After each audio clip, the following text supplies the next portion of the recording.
दे दीजिए, जो सुविधाजनक लगे बैठकर या उठने वाला तो सुझाव चाहिए तो खड़ा होकर बोलेंगे कि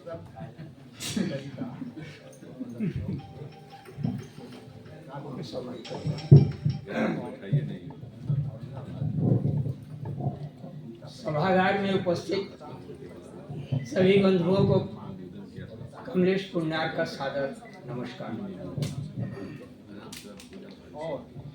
बड़े सौभाग्य की बात है कि प्रिय मधुकर भाई की पुस्तक कभी कभी के लोकार्पण समारोह में हमें उपस्थित होने का मौका मिला है। मिथिलेश जी के बारे में मैं बहुत नहीं जानता हूँ और सुरेंद्र भाई जैसा मैं दावा भी नहीं कर सकता हूँ। अन्य लोगों ने भी दावा किया बहुत तरह का, भाई मैं वो दावा करने के योग्य नहीं हूँ। संयोग से बाणभट्ट की धरती पर एक मंच पर ही मधुकर भाई से मुलाकात हुई। संयोग से उस कार्यक्रम में हमारे प्रेमी जी मनोज भाई और रामकृष्ण जी उपस्थित। अब एक मंच पर मंचासीन लोगों के बीच, मंच तो यहाँ 10 लोग बैठे हुए हैं, लेकिन आपस में संवाद और परिचय का कहाँ कितना अवसर मिल रहा है। तो इसी से अंदाज लगा ले कि मधुकर जी से मेरा कितना गहरा परिचय हो सकता है। इस पर एक कोने में मैं बैठा हूँ, दूसरे कोने में मधुकर जी बैठे। प्रायः समय का ही संसार में सबसे ज्यादा अभाव होता है, बाकी चीजें तो है ही है। और दुख तब होता है मंच की बातों को लेकर के कि समय का अभाव जताते हैं और पुस्तक की भूमिका लिखने में ही ज्यादा समय गंवा देते हैं। फलाने जी फलाने जी फलाने जी। इसीलिए आप लोगों ने गौर किया होगा कि मैं बस सीधे सीधे फलाने जी के बढ़े सीधे अपनी बात का हमें अपना परिचय दिया और अपना वक्तव्य शुरू किया है। लेकिन उस एक मंच के क्षणिक मिलन का प्रभाव बहुत ही गहरा रहा। उस मंच पर संयोग से ये मेरा भतीजा धनंजय जयपुरी भी मौजूद था। मंच पर चूंकि धनंजय मेरे बगल में बैठा हुआ था, तो इसमें थोड़ी थोड़ी बीच बीच में बातें हो रही थी, मंच मर्यादा का उल्लंघन करते हुए। तो मुझे विश्वास है, मैं पूछा नहीं लेकिन मुझे विश्वास है कि मेरा विशेष परिचय और मेरा फोन नंबर भी धनंजय से ही मिला होगा उन्हें। करीब सप्ताह भर के बाद मेरे पास एक अनसेव नंबर से कॉल आया। मैंने रिसीव किया नहीं, पहली बार तो कॉल मैंने रिसीव ही नहीं किया, क्योंकि मेरा घोषित समय है कि 2 बजे से 6 बजे के बीच में जो कॉल करेंगे अनसेव नंबर वाले, मैं उनका रिसीव करूंगा। 2 बजे से 6 बजे के बीच में, शेष समय अनसेव नंबर नहीं। और बाकी जो सेफ नंबर है वो जरूरत समझूंगा तो वो मेरे पास फोन आएगा। मैं तो जेब वाला हो नहीं, बिना जेब वाला आदमी फोन रखता नहीं, तो मेरे पास फोन पहुंचेगा कि भाई फलान। खैर, फिर कॉल आया दूसरे दिन भी उसी समय, फिर रिसीव नहीं। तीसरी बार कॉल आया, मैं कॉल लिस्ट पर चेक कर रहा हूं तो देखा कि तब मुझे उत्सुकता जगी, क्या बात है भाई। 3 मिस कॉल के बाद, 3 दिनों के मिस कॉल के बाद मैंने कॉल बैक किया उस समय के हिसाब से।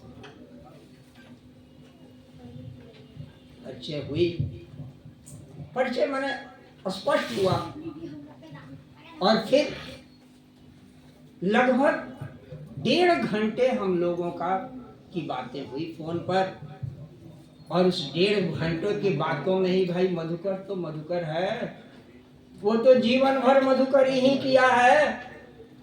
तो उस मधुर रस को चाटे बिना और जब तक वो सारा भंडार खत्म न हो जाए मैं छोड़ूं कैसे। सब। और फिर सिलसिला शुरू हुआ।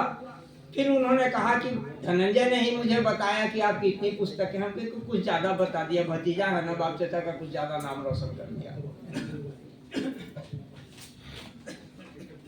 पुस्तकें लिखी हुई भले 36 हैं लेकिन प्रकाशित 27-28 ही है। उस समय तो बल्कि और 2-3 कम ही सकता नहीं, ज्यादा हम ऊपर नहीं लेंगे। मेरा नियम है कि 6 इंच दूर इसको रखिए, और कोरोना के बाद सीख जाइए इस बात को कि माइक में घुसने का कोशिश मत कीजिए।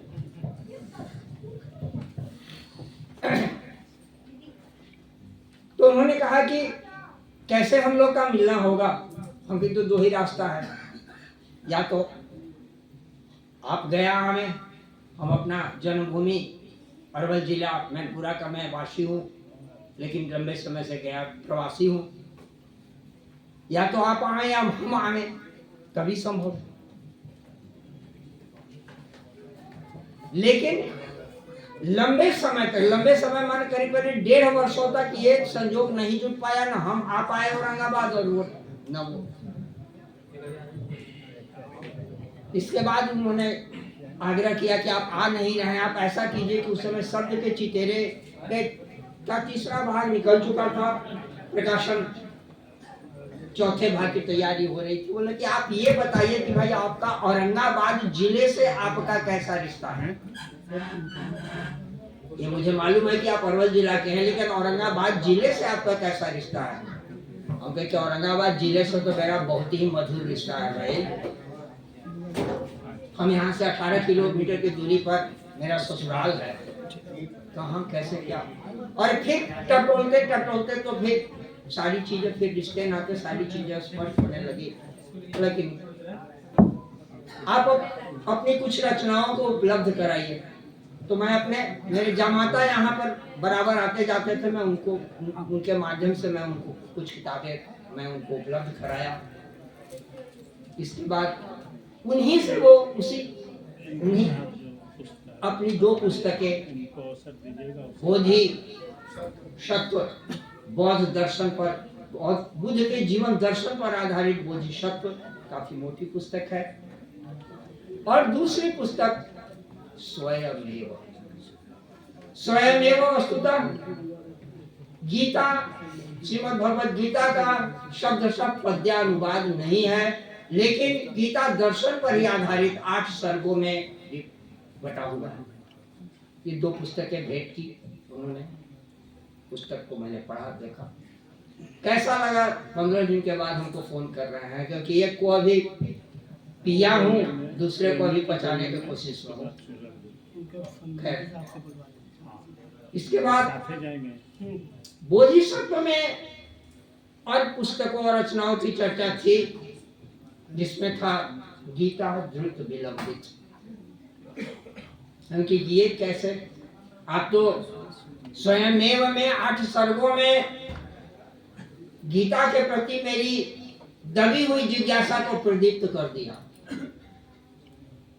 अब ये गीता की विलंबित की क्या स्थिति है।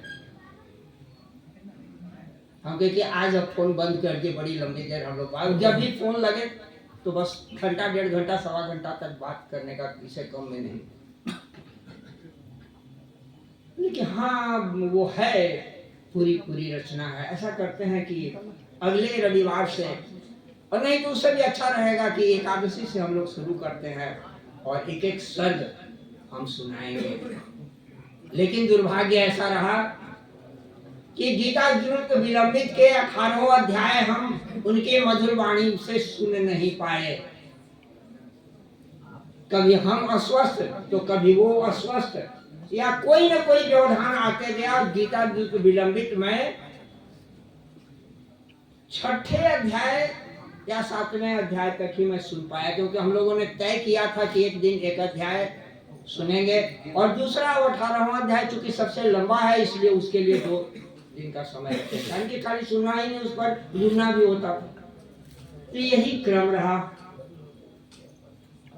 दुर्भाग्य ऐसा रहा कि उस मंच के बाद कभी मैं साक्षात्कार नहीं हम लोगों का हो पाया, और हुआ भी साक्षात्कार इसी बीच में किसी क्रम में हम औरंगाबाद इलाके में आए हुए थे।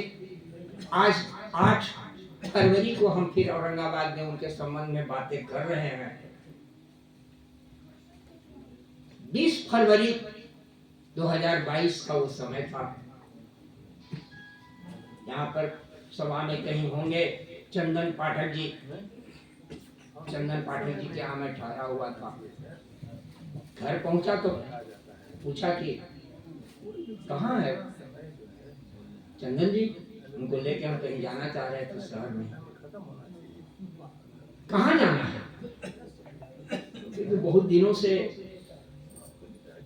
विचार था मधुकर जी से मिलना चाह रहे हैं। यही आसपास में मधुकर जी का निवास है, निवेदिया देवी स्थान के पास में, और वहीं कहीं आसपास में सुरेंद्र जी का भी है।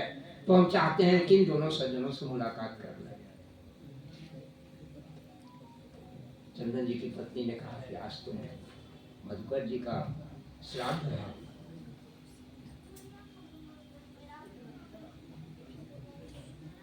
अब उस समय के इस जवाब को सुन करके मुझे कैसा लगा होगा, शब्द नहीं है, शब्दों में इसको नहीं कहा जा सकता।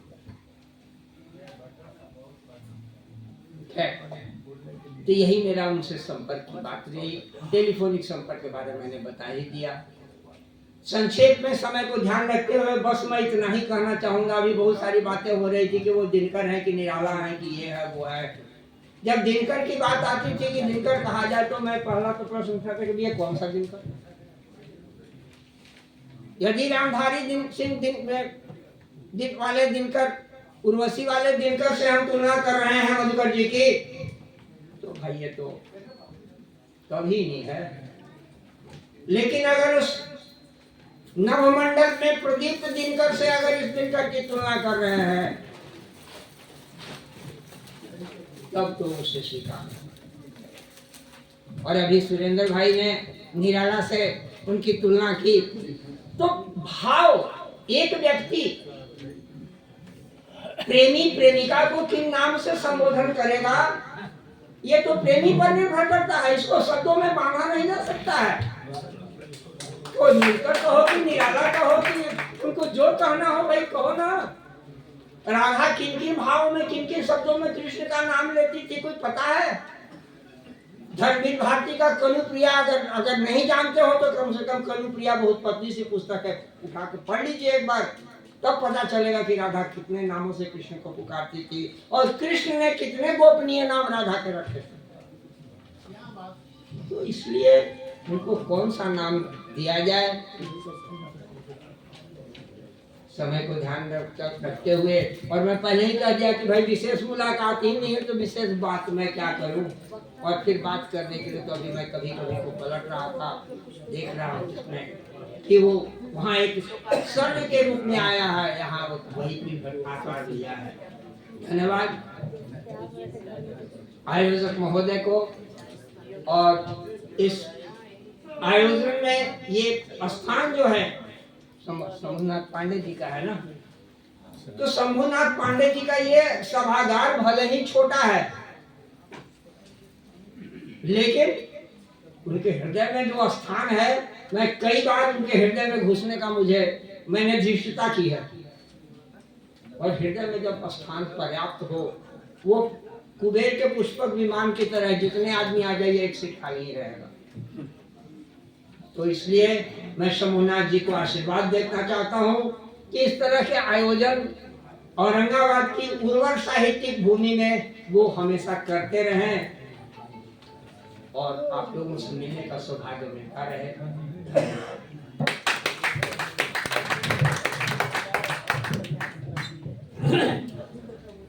बहुत बहुत आभार चाचा जी। चूंकि मुख्य अतिथि महोदय को जाना है इसलिए तेजी से आगे बढ़ा रहा हूं। मैं आमंत्रित करता हूं श्री सुरेश चंद्र मिश्र जी।